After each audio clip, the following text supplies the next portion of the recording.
tako, previše naviknuta na tvoje odlaske, pomislim ponekad da si prošao. Obično onim danima kada nemam vremena da mislim ni na sebe.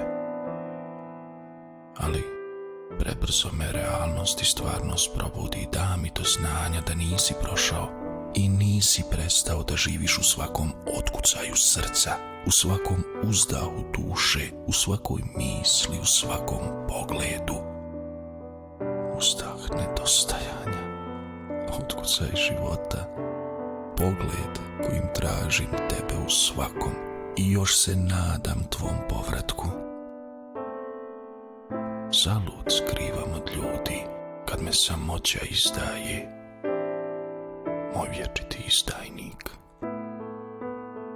Zalud te skrivam od svjetlosti dana, kada te mjesečina ponovo izrni na površinu. Zalud te skrivam osmijehom, kada te suza otkrije. Zalud te skrivam riječima, kada te šutnja ispriča jače, snažnije i rječitije. Zalud te skrivam od ljudi, kad te od sebe sakriti ne mogu. Sve je zalud, dok još uvijek naviknuta na tvoje odlaske čekam